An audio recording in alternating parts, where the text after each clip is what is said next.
nama itu seperti usahanya orang tua. Ternyata nama itu adalah merupakan isyarat takdir dari pencipta alam semesta. Maka zaman Sayyidina Umar ada seorang anak yang nakal banget, berani dengan orang tua. Orang tuanya laporan kepada Sayyidina Umar bahwa anak saya ini berani banget dengan saya. Maka anaknya dipanggil oleh Sayyidina Umar untuk cross check. Sebagai pimpinan ada laporan perlu di cross check.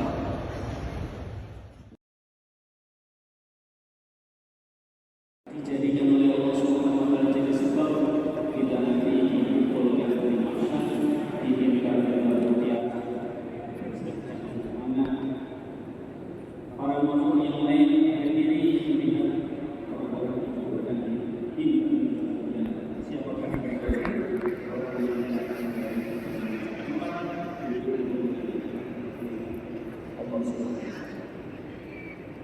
Hadirin Allah Subhanahu wa taala, sebelum menghadiri Iskandar MSI yang juga sering kita kenal dengan Muslimin, beliau sekarang menjabat sebagai Menteri Koordinator Pemberdayaan Sosial dalam Kabinet Pak Presiden Prabowo Subianto.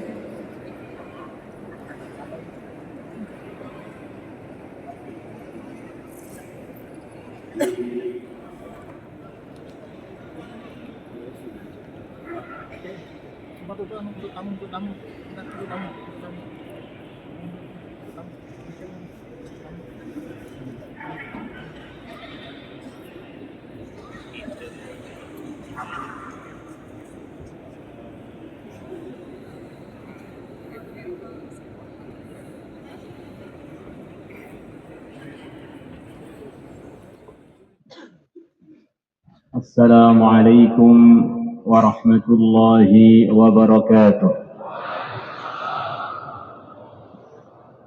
Nahmaduhu wa nusalli wa nusallimu ala rasulihil karim wa ala alihi wa ashabihi ajma'in wa ba'd. Faqad qala fi kitabihil karim wa man yuti'illaha war rasul فأولئك مع الذين أنعم الله عليهم من النبيين والصديقين والشهداء والصالحين وحسن أولئك رفيقا ذلك الفضل من الله وكفى بالله عليما. وقال النبي صلى الله عليه وسلم كلكم من آدم وآدم من تراب إن أكرمكم عند الله أتقاكم أو كما جاء في الحديث. Hadirin yang kami muliakan, para ulama, para mursyidun, para habaib, keluarga besar Al-Fatah, tamu-tamu mulia, khususan teman kami yang sesama Gusnya beda nasibnya. Saya bagian mengurusi agama, santren, dan anak-anak yang hanya 30. Ini Gus yang di samping saya ngurusi negara, ngurusi dunia. Semoga tidak lupa sebagai pembawa nama baik para Gus untuk membawa Indonesia dalam koordinasi beliaunya, Indonesia yang bertakwa. Akhirnya doa-doanya dikabulkan oleh Allah Tuhan kita semua. Akhirnya semua cita-cita dan niat baik tadi terlaksana dengan begitu mudahnya. Hadirin yang kami muliakan, suatu hari lewat seorang pemuda di hadapan Sayyidina Umar. Maka Sayyidina Umar berkomentar, pemuda ini dimanapun pasti akan jadi pimpinan. Pemuda ini tidak bisa jadi bawahan, itu nggak bisa, mesti jadi pimpinan. Dan Sayyidina Umar itu nabi bukan, rasul bukan, tapi Sayyidul Anbiya yang mulia, Nabi besar Muhammad sallallahu alaihi wasallam bersabda kurang lebihnya, Allahu ja'ala al-haqqa ala lisani wa qalbi Umar atau kama ja'ala. Allah telah letakkan kebenaran di hati dan lidahnya Umar. Maka orang ini dalam sebagian riwayat adalah Sayyidina Muawiyah, ibunya Nabi kita. Saudaranya Ummu Habibah, Ummul Mukminin, ibu kita semua, salah satu istri Nabi. Maka di dunia ini ada orang-orang yang memang nasibnya itu jadi pimpinan. Kemarin waktu pembukaan acara kita, yang membuka Ketua MUI, temannya ayah kami, Romo Yai Anwar Iskandar. Nah, sekarang yang di samping kami, Gus Muhaimin Iskandar. Sepertinya nama itu seperti usahanya orang tua. Ternyata nama itu adalah merupakan isyarat takdir dari pencipta alam semesta. Maka zaman Sayyidina Umar ada seorang anak yang nakal banget, berani dengan orang tua. Orang tuanya laporan kepada Sayyidina Umar bahwa anak saya ini berani banget dengan saya. Maka anaknya dipanggil oleh Sayyidina Umar untuk cross check. Sebagai pimpinan ada laporan perlu di cross check. Ini beliau pimpinan, saya juga mimpin 4 istri. Nah, mimpin 4 istri itu mungkin lebih berat dari mimpin se-Indonesia.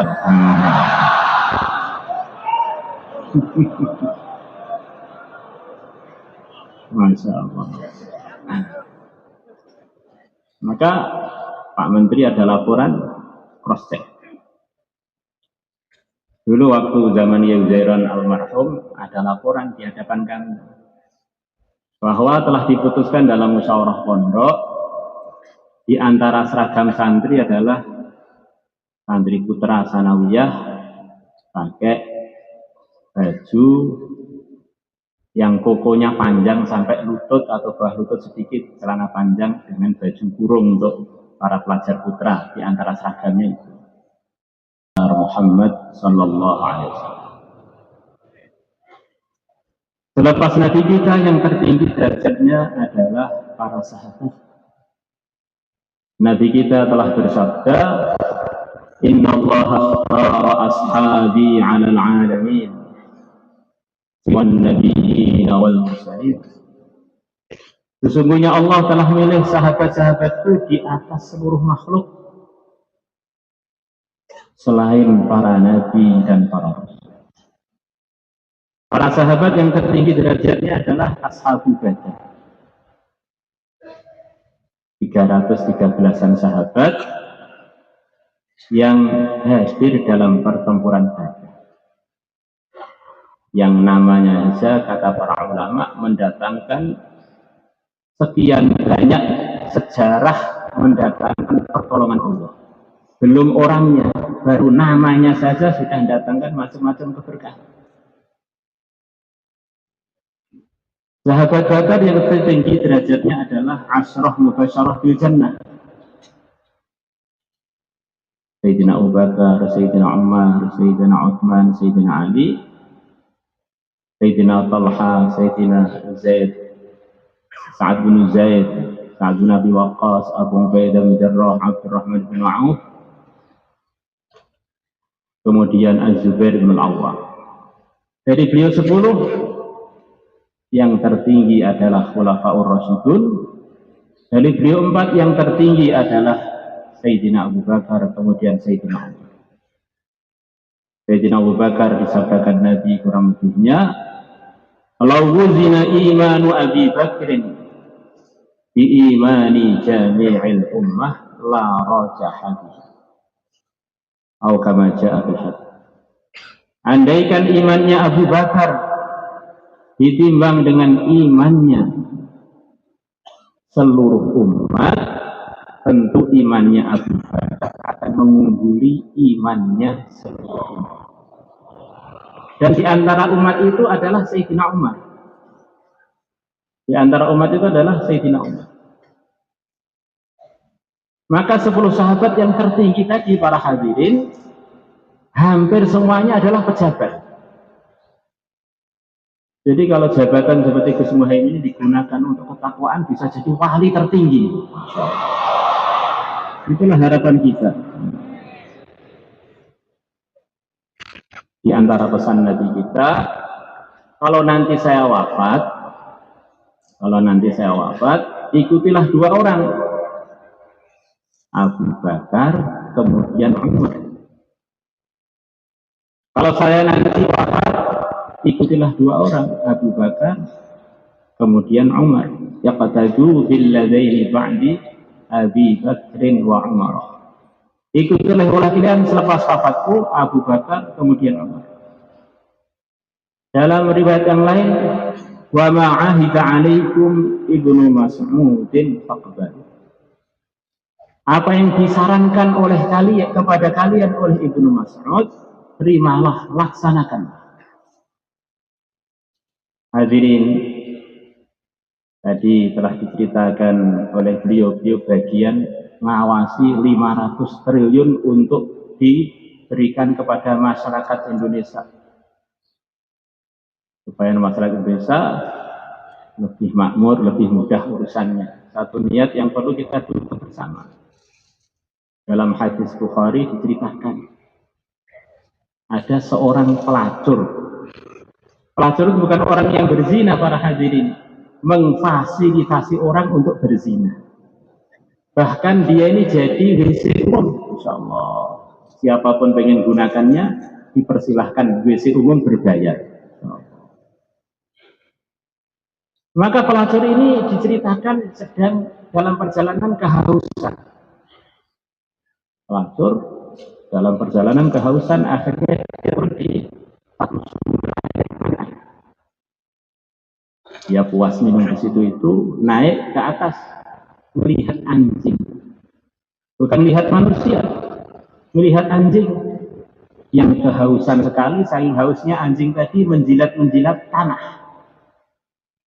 Maka timbul rasa sayang pada hatinya perempuan pelacur tadi, turun lagi mengambilkan air untuk si anjing. Maka Allah ridho dengan sikapnya wanita tadi, akhirnya ditolong untuk bertaubat, akhirnya masuk surga. Ini mikirkan biar anjing enggak mati, enggak kelaparan, gantinya surga, para hadirin. Ini mikirkan manusia, anak Adam yang mayoritas muslim. Semoga usaha besar ini dimudahkan untuk beliaunya.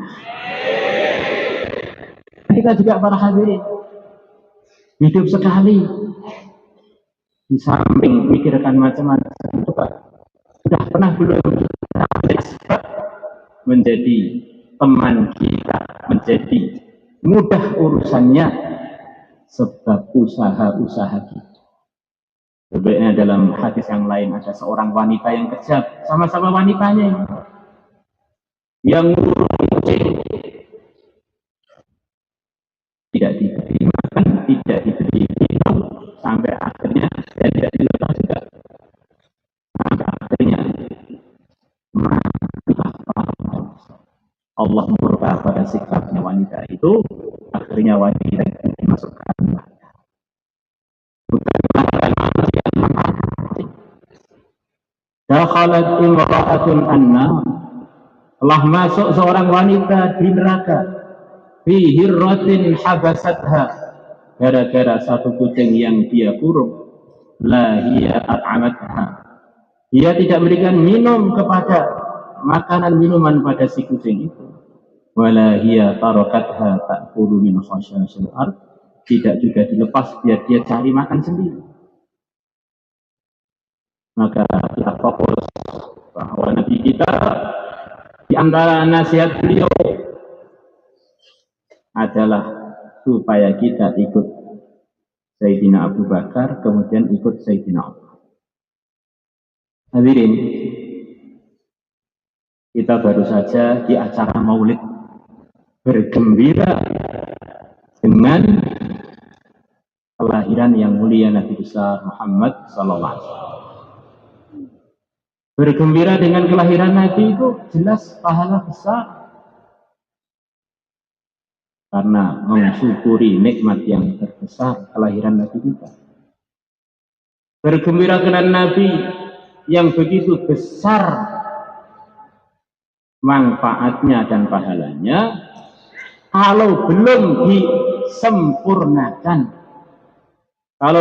disempurnakan dengan menggembirakan Nabi, kadang belum cukup untuk menjadikan seseorang untuk masuk surganya. Hadirin yang kami muliakan, ini ada satu cerita. Di antara isinya Quran adalah cerita. Di antara yang diceritakan dalam Al-Quran adalah cerita mimpi, supaya jadi pembuktian bagi semua yang berenung, yang mau merenung, terutama kita orang-orang yang beriman, bahwa bukti kuasa Allah yang mengatur segalanya dan yang memiliki segalanya dan yang berhak untuk ditaati oleh semuanya. Di antara buktinya adalah mimpi-mimpi yang kita mimpikan atau dimimpikan teman-teman kita. Tidak berencana untuk bermimpi, ternyata bermimpi. Merencanakan untuk bermimpi, ternyata tidak bermimpi. Supaya kita ini mau merenung, melek kita ada yang ngatur, mimpi kita juga ada yang ngatur, tidur kita ada yang ngatur. Yang ngatur adalah yang maha sama, yaitu Allah subhanahu wa ta'ala, yang memiliki kita semua. Kita sering mungkin dengar dalam kehidupan kita, mungkin dalam kementerian, di dalam kantor kita, donatur berhak ngatur. Yang jadi donatur berhak ngatur. Kalau donatur aja berhak ngatur, bagaimana pencipta kita? Masa nggak berhak ngatur kita? Donatur paling ketika pilkada, pilpres beri amplop dikit, itu pun dimakan nggak bisa. Orang makan amplop malah masuk rumah sakit. Masya Allah. Ya Allah menciptakan kita, mewujudkan kita, memberikan kekuatan pada kita, menghadirkan kita di majelis ini.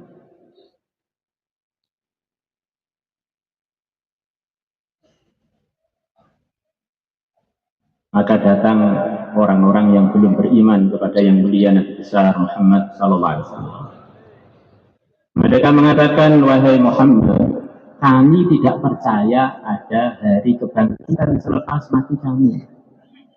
Hari pembalasan, hari hitungan amal, kami tidak percaya.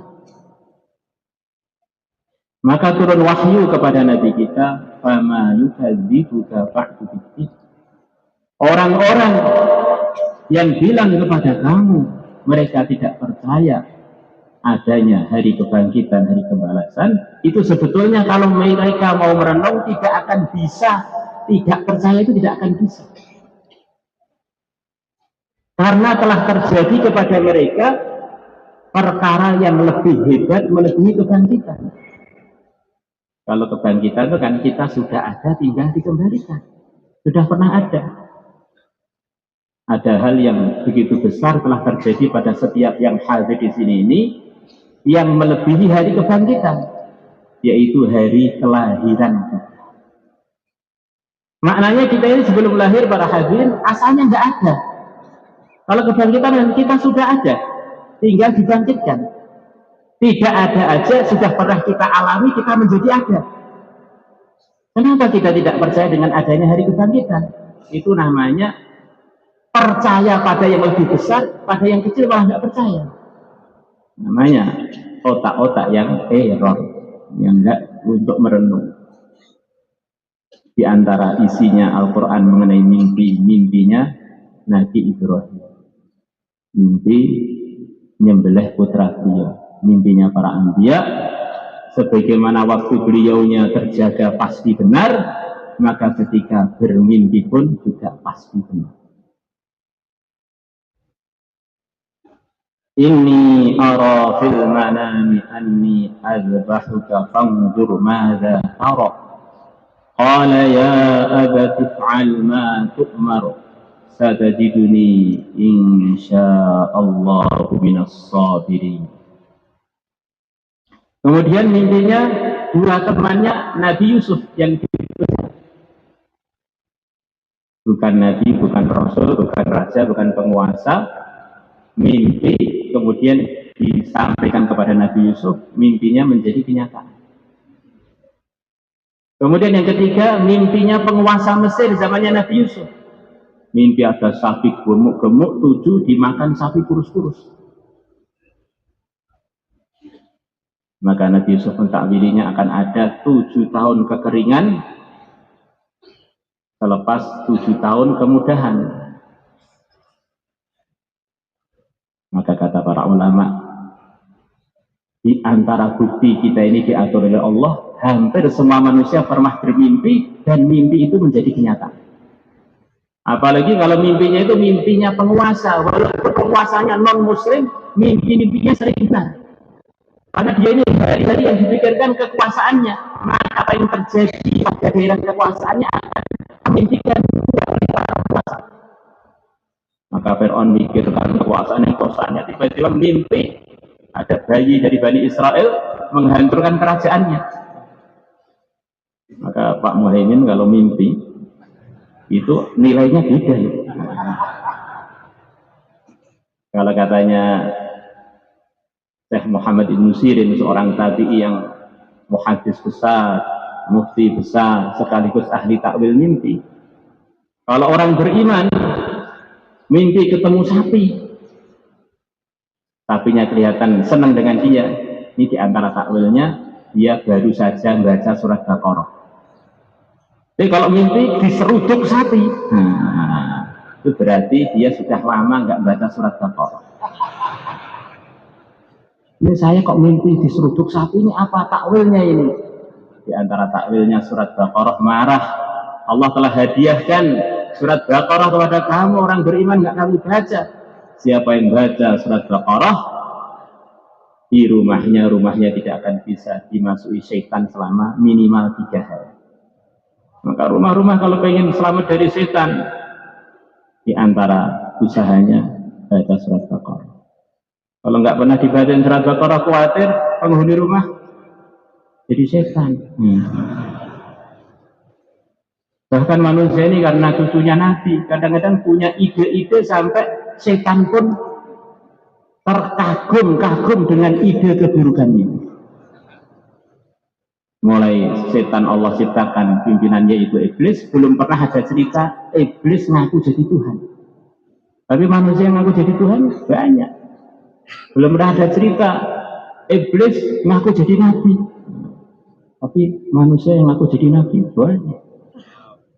Sampai ada seorang ahli pantun dalam bahasa Arab mengatakan, dulu itu aku ini rombongannya atau gengnya iblis. Ini dulu pengikutnya iblis, kemudian nakal saya meningkat sampai akhirnya iblis jadi pasukan saya.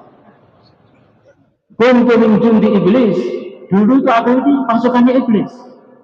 Wartaqa biyal hal, kemudian kondisi nakal saya itu naik hatta sara iblisu min jundi, sampai iblis pun jadi bagian dari pasukan saya. Maka diceritakan oleh Imam Bukhari dalam sebagian bab Bukhari, Sayyidina Abbas radhiyallahu anhu, pamannya Nabi kita, bermimpi ketemu saudaranya, yaitu Abu Lahab. Abu Lahab ini salah satu pamannya Nabi. Dinamakan Abu Lahab memang pamannya Nabi, sangat tampan. Dinamakan Abu Lahab itu karena saking tampannya. Saudaranya ayahnya Nabi kita. Maka Sayyidina Abbas ketemu Abu Lahab. Bertanya kepada Abu Lahab, bagaimana nasib kamu selepas mati nggak beriman itu Abu Lahab? Oh, saya setiap hari Isnin diringankan siksa saya dan keluar dari jari-jari saya cairan, saya minum. Sebabnya kenapa? Kok dapat diskon setiap hari Isnin? Dia tetap di neraka aja. Karena saya bergembira dengan kelahiran Nabi Muhammad, sampai saking gembiranya saya memerdekakan budak perempuan saya, Suwaibah, untuk membuktikan saya benar-benar bergembira. Jadi bergembira dengan lahirnya Nabi, bergembira, loncat-loncat, tetapi nggak pernah menggembirakan Nabi. Itu belum cukup untuk mendatangkan ridhonya Allah. Ini Abu Lahab ya terus di neraka aja. Maka kita ini kalau pengen gembira kita dengan Nabi sempurna, kita sempurnakan dengan usaha menggembirakan yang mulia Nabi besar Muhammad sallallahu alaihi wasallam.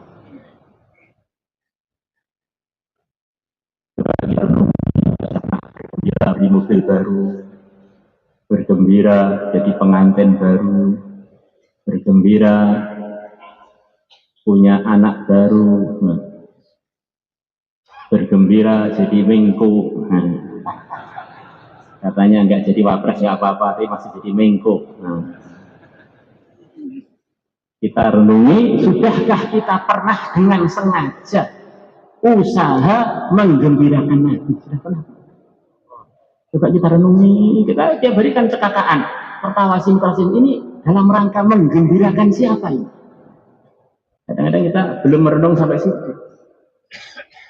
Nabi tentu akan bergembira kalau melihat umatnya mengikuti program yang telah beliau wariskan kepada umat, program ketaatan kepada Allah yang isinya hanya keuntungan, nggak ada kerugian, dipraktekkan oleh siapapun akan dapat ridhonya Allah. Maka di antara usaha menggembirakan Nabi adalah ikut Sayyidina Abu Bakar. Di antara sifatnya beliau yang disabdakan Nabi, sifatnya Abu Bakar. Nabi bersabda, arhamu ummati bi ummati Abu Bakrin. Umatku yang paling sayang kepada umatku adalah Abu Bakar. Dalam riwayat yang lain, Nabi bersabda, ar-rahimuna yarhamuhumur rahman. Orang-orang yang menyayangi hamba-hamba Allah akan disayangi oleh Allah yang Maha Rahman. Irhamu man fil ardi yarhamukum man fis sama. Ini riwayat yang paling sahih, yarhamukum, bukan yarhamkum. Ini namanya katanya jumlah du'aiyah tidak boleh dijazmkan. Sayangilah oleh kalian yang di bumi, nanti yang di langit akan sayang kepada kalian. Kemudian riwayat yang lain, man la yarham la yurham, atau man la yarhamu la yurham. Man la yarham la yurham, barang siapa tidak sayang tidak akan disayang oleh Allah. Alladzi la yarham la yurham, orang yang tidak sayang tidak disayang oleh Allah. Maknanya orang kalau sayang kepada manusia akan disayang oleh Allah. Kalau paling sayang berarti paling disayang oleh Allah. Umatnya Nabi kita yang paling disayang oleh Allah adalah Sayyidina Abu Bakar. Karena Sayyidina Abu Bakar disabdakan Nabi, umatku yang paling sayang dengan umatku adalah Abu Bakar. Maka untuk jadi ukuran kita, saya ini sudah pernah sayang kepada umat atau belum? Dan sayang yang sebenarnya adalah usaha untuk ngajak umat biar beruntung terus, yaitu dengan bertakwa kepada Allah. Akhirnya kaya atau miskin, jadi pejabat atau rakyat, tetap untung terus. Karena nunggu 500 triliun tersebar itu belum tentu malaikat Israel belum datang. Nunggu 5 tahun lagi programnya, Masya Allah. Maka nggak usah nunggu-nunggu, sempat takwa sekarang. Kalau nanti takdirnya dapat rezeki dari Pak Mingko, alhamdulillah. Kalau enggak, berangkat nyusul kakek-kakek, sudah bareng-bareng masuk surga. Masya Allah. Maka kita perlu renungi. Saya sudah sayang pada istri, sayangnya apa? Ngajak belanja, ya, ngajak ke mall, ini bagus. Tapi sudah pernah belum nanya istrinya sholatnya jam berapa, gimana kondisi sholat, 5 waktunya, puasanya bagaimana? Kadang-kadang kita ini satu atap dengan istri, satu ranjang, anaknya sudah sekian banyak, belum pernah mikirkan nasib kekalnya istri kita nanti di surga atau di mana. Ini namanya sayangnya nggak sempurna. Kalau gitu kita ajak belanja terus nanti bisa kolesterolan, bisa asam urat. Coba kalau agama mau asam urat, kalau kolesterol, jurusannya surga. Ya, di antara pembuktiannya Abu Bakar tadi, para hadirin, beliau punya slogan yang katanya Abul Hasan Ali Al-Hasan An-Nabwi. Inilah kata-kata Abu Bakar, satu kata yang menyebabkan kurikulum Islam utuh tertulis, tidak kurang sekelumit pun, yang akhirnya kapanpun Allah tolong orang untuk ingin bertakwa, melihat buku-buku Islam, melihat ulama-ulama Islam mengajarkan sempurna, tidak ada yang terkurangi, yaitu kata-kata Sayyidina Abu Bakar, ayam kusu ad-dinu wa ana hayyun. Aku tidak terima agama merosot sedangkan aku masih hidup. Memang ekonomi merosot itu menyedihkan. Tapi dari sisi yang lain, tanpa mengurangi hormat kami pada negara, orang itu kalau melarat asalkan takwa, masuk surganya lebih cepat dari orang kaya 500 tahun. Masya Allah. Tapi kalau nggak takwa itu ya miskin, sudah di dunia miskin, di akhirat celaka lagi, insya Allah. Sudah jatuh ketimpa gunung Lawu, insya Allah. Maka zaman Nabi kita ada cerita, ada kenaikan barang-barang. Masya Allah, ada kenaikan barang-barang. Ternyata wali-wali besar selepas para anbiya adalah sahabat susah. Ternyata sahabat pun kalau harga-harga naik itu susah. Maka kalau ada orang pesantren, rakyat, orang soleh ngeluh harga-harga naik, itu para sahabat yang wali-wali tertinggi pun harga naik itu susah. Maka kalau pemerintah ada demo-demo itu ya harga naik, ya wajar aja, sahabat aja lebih uji harga naik terus susah. Sekian banyak datang pada Nabi kita, ya Rasulullah, solusinya bagaimana ini harga naik ini? Maka Nabi kita mengarahkan para sahabat, Allahu huwa al-musairu, yang menentukan harga itu hakikatnya Allah. Orang kok bisa punya ide pengen naikkan harga itu gimana? Kok punya keputusan akhirnya dari ide itu naikkan harga itu gimana? Ini semuanya sebetulnya gaib. Maka yang kalian pikir bagaimana Allah tolong kalian. Tingkatkan iman, tingkat untuk belanja ke pasar, untuk membeli keperluannya. Sampai ke pasar ternyata tokonya tutup atau barangnya habis. Wah, hari itu sebelnya pol. Sebel hampir seumur hidup itu, nikah ternyata gak cocok katanya. Umumnya orang itu susahnya lama, kecuali yang malah pengen cepat tukar lagi, lebih beda lagi.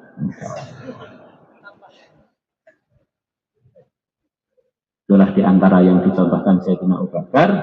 Kita usaha hidup sekali, punya jasalah menghidupkan TPA di daerah kita, TPG, memajukan pesantren, menghidupkan masjid. Apa usaha kita untuk menyenangkan Nabi itu apa pembuktian?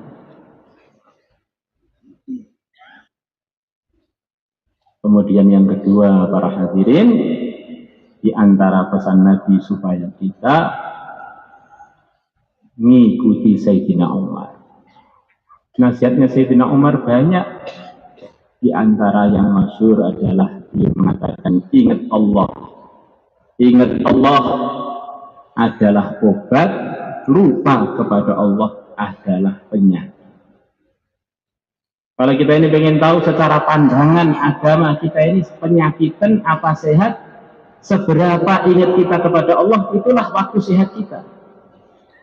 Sehari ingatnya hanya 5 kali, waktu sholat aja, berarti sehatnya nggak sampai 1 jam, yang lainnya penyakitan. Kalau ingatnya 12 jam, berarti 11 jam sehat, yang lainnya penyakitan. Kalau nggak pernah ingat, berarti ini orang berpenyakit, tidak ada sehatnya. Padahal Nabi bersabda dalam hadis riwayat Tirmidzi, orang itu akan terus dikejar oleh setan yang pengen merumuskan dia. Kalau dia berzikir, dia dijaga oleh Allah, setan nggak berhasil menggoda dia. Tapi kalau dia nggak berzikir, setan akan menjerumuskan dia. Kita ini para hadirin semuanya, ini para mursyidun yang ahli-ahli zikir, Masya Allah, para datang, ahlan wa sahlan, tamu-tamu mulia, Masya Allah. Kita ini sebagai orang yang berakidah Ahlussunnah wal Jamaah paham, selain para nabi, itu berkemungkinan salah. Bahkan berkemungkinan berbuat dosa besar. Bahkan berkemungkinan keluar dari hidayah, mati tanpa iman. Maka kita ini berkewajiban selalu waspada. Jangan puas dulu dengan dirinya. Sebelum wafat husnul khotimah, sudah sampai pintu gerbang surga, jangan merasa aman dulu. Maka selama kita belum wafat membawa iman, kita harus siap diberi nasihat, siap diberi kritik, siap untuk selalu diluruskan. Insya Allah semuanya niat, insya Allah. Maka kita usaha latihan zikir pagi petang, seperti zikir yang tadi dibaca selepas sholat. Siapa yang petang baca Bismillahirrahmanirrahim 3 kali, Allah akan jaga dia dari hal yang membahayakan sampai pagi hari. Siapa yang baca a'udzu bikalimatillahit tammati min syarri ma khalaq 3 kali, makhluk-makhluk tidak akan bisa membahayakan dia di daerah yang dia tinggal di situ. Kalau orang baca kemudian diteruskan 3 ayat dari akhir surat Hasyr, Allah akan tugaskan 70.000 malaikat menemani dia sekaligus menjaga, mulai dia baca sampai pagi hari. Kalau pagi hari dia baca lagi sampai sore. Itu kalau orang nggak mengamalkan mungkin nggak dosa, tapi dalam bahaya para hadirin. Maka zikir itu adalah bagian dari keharusan bagi orang yang tahu bahwa dunia ini ada yang ngatur. Maka Sayyidina Ali mengatakan, saya nggak menyangka ada orang iman yang waras otaknya, berani tidur tanpa membaca doa, tanpa membaca ayat kursi. Kita ini tidur, mungkin tidur terakhir loh. Tidur mungkin ada tiba-tiba sowan pada tempat tidur kita, terkhusus, mungkin aja. Tiba-tiba bis apa itu, Sugeng Rahayu mampir, Masya Allah. Bisa saja pesawat tiba-tiba jatuh tempat kita. Dulu ada seorang pelajar kita di daerah samping Temboro, tengah-tengah tidur, tiba-tiba pesawat angkatan udara itu mampir ke kamar dia, Masya Allah. Langsung ketemu Israel, Masya Allah. Itu pesawat apa itu? Pesawat apa? Hercules, Masya Allah. Tengah-tengah tidur, santri apa ada yang wafat. Tidur mungkin tidur terakhir. Kalau nanti terakhirnya ayat kursi zikir, Allah akan kirimkan malaikat menemani tidur kita, nempel di badan kita, akhirnya kita dapat ilham kebaikan, bangun tidur tambah semangat takwa. Jadi kalau tidurnya nggak zikir, nanti kuping kita ini akan jadi klosetnya setan.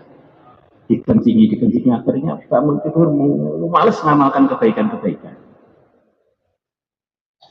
Insya Allah kita latihan, zikir pagi petang, ditingkatkan lagi. Setiap ada perubahan-perubahan keadaan kita berzikir. Mau makan berzikir, mau minum berzikir, mau berbaring berzikir, mau safar berzikir.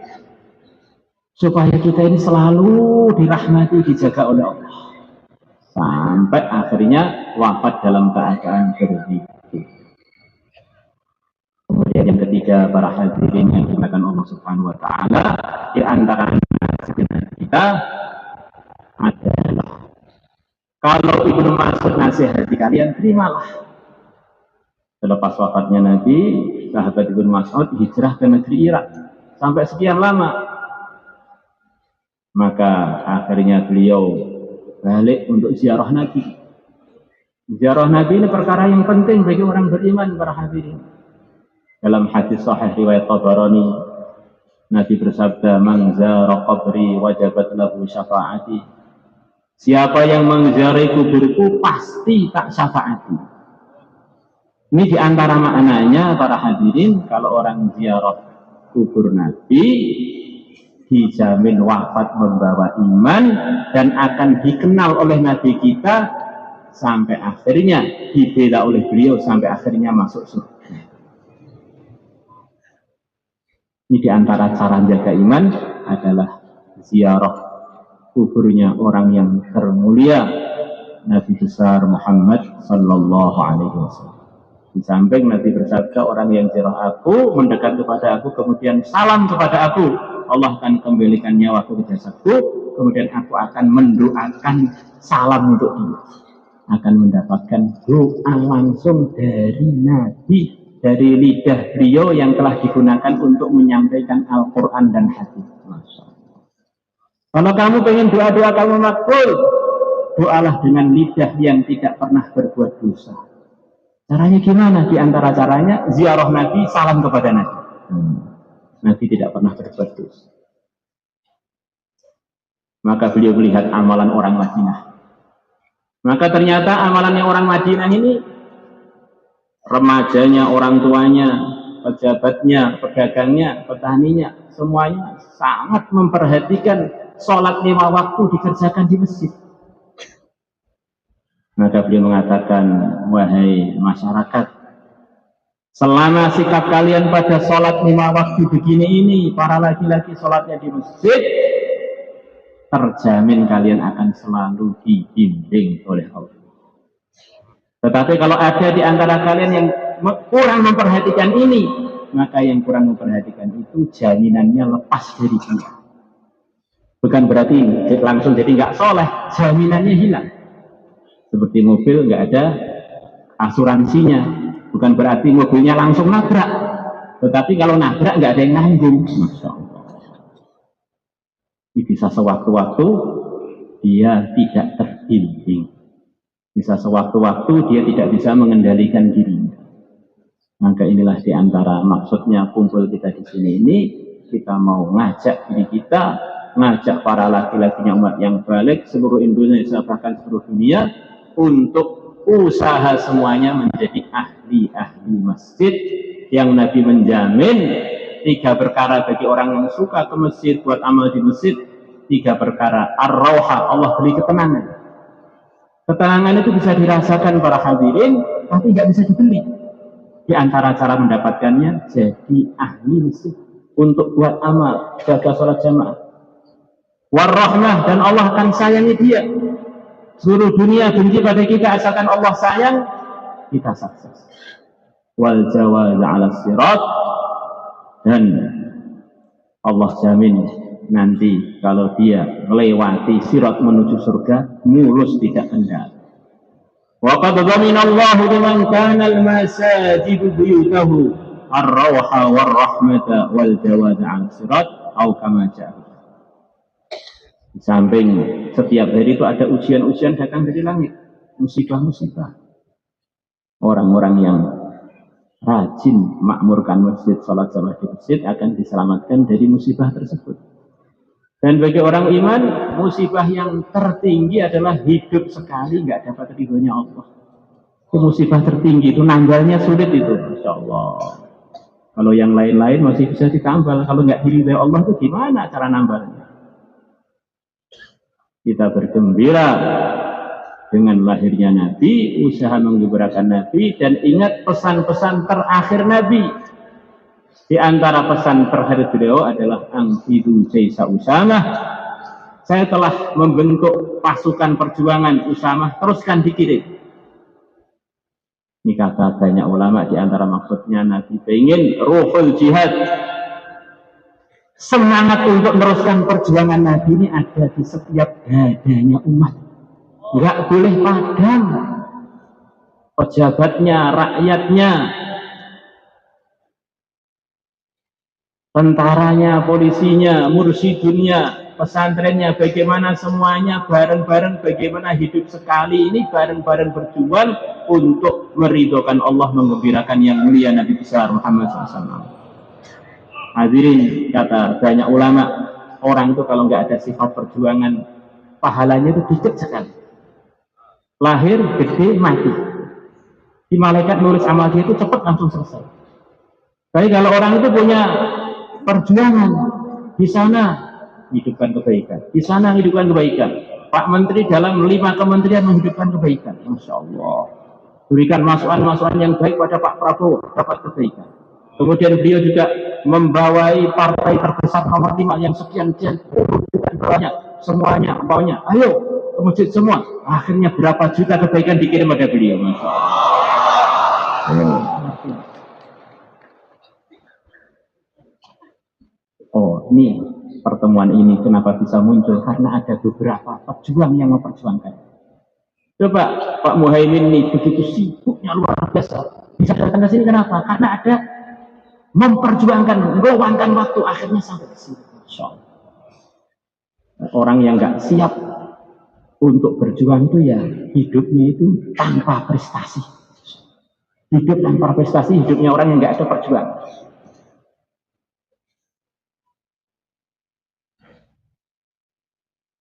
Sampai Nabi menegur orang Islam kok nggak pernah niat berangkat berjuang atau belum berangkat, dikhawatirkan memang imannya itu ada masalah.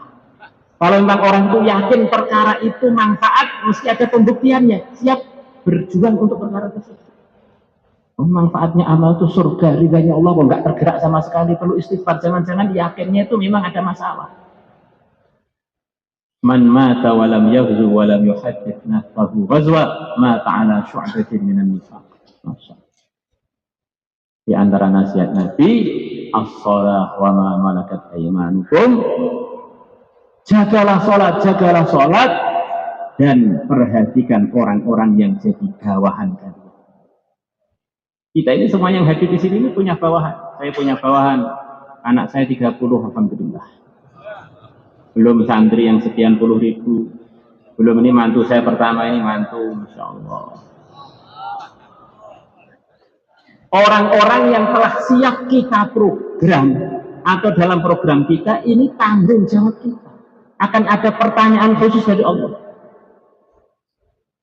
Kalau tanggung jawabnya tambah banyak, dilaksanakan dengan baik, maka pahalanya tambah banyak.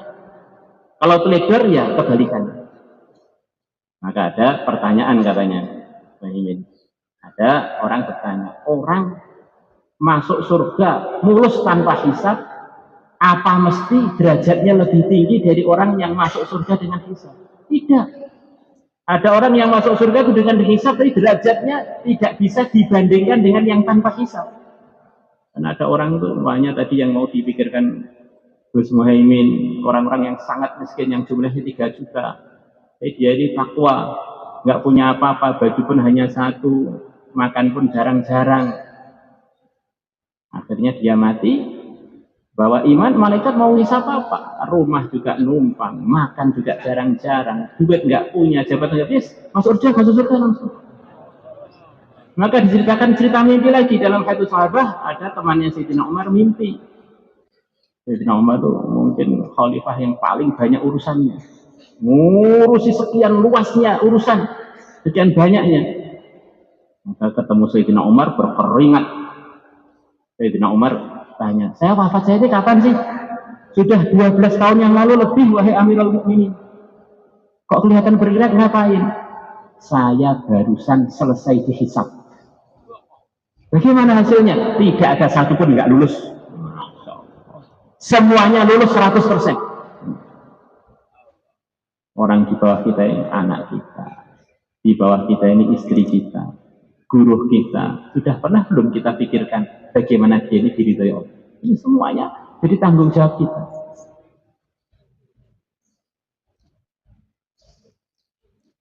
Maka semua kebaikan tadi akan terwujud kalau kita meluangkan waktu. Karena hidup adalah waktu. Ada orang bilang waktu adalah emas, itu terlalu murah. Waktu adalah kehidupan. Kalau kehidupan kita ini kita isi dengan kebaikan, berarti kita ini orang baik. Kalau kita tidak isi dan itu berarti kita hidup baik. Maka teman-teman, sekian banyak insya Allah akan siap meluangkan waktu untuk usaha bareng-bareng mendatangi rumah-rumah, mengajak teman-teman muslim di mana-mana untuk bareng-bareng memperjuangkan agama, bareng-bareng makmurkan masjid, bareng-bareng usaha menggembirakan Rasulullah SAW. Salah semuanya niat insya Allah. Nanti bagian Pak Mingko di tempat yang didatangi oleh rombongan-rombongan dari Temboro, mohon didukung. Nah, dukung biar masyarakat di sana. Ini rombongan di Temboro ngajak baik kok, insya Allah. Ikut programnya. Nanti kita paling bicara urusan agama biar itu dipraktekkan dalam posisinya masing-masing. Harapannya dari situ muncul orang-orang yang takwa, layak ditolong oleh Allah. Semoga pertemuan malam kita ini bagian dari yang mendatangkan solusi untuk kita, untuk semua yang hadir, untuk Indonesia dan umat Islam seluruh alam, khususnya umat Islam yang terzalimi, khususnya teman-teman kita yang di Palestina, insya Allah. Nabi bersabda kurang lebihnya, kesimpulannya kalau orang kumpul dalam kebaikan, Allah akan rontokkan dosanya, akan diburukannya, akan diberi dia teman-teman dari tangan para malaikat. Maka harapannya majelis ini menjadi bagian yang menyelesaikan kesumpekan-kesumpekan kita dan umat, musibah-musibah yang terjadi pada kita dan umat terangkat. Amin ya rabbal alamin.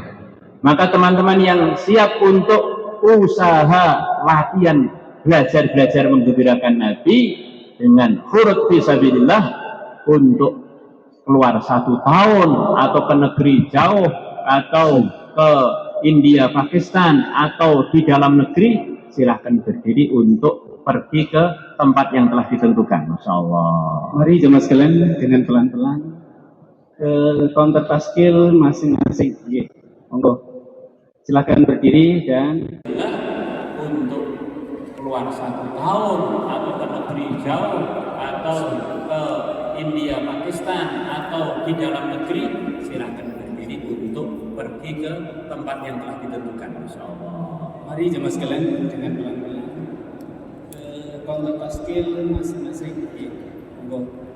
Silahkan berdiri dan ke belakang di tempat taskilnya, di bloknya masing-masing. Mohon jalan di tengah dikasih jalan ke belakang, tengah dikasih jalan ke belakang. Untuk para astadid yang mau keluar meluangkan waktu 1 tahun, tempat taskilnya di belakang mimbar dengan Ustaz Limun.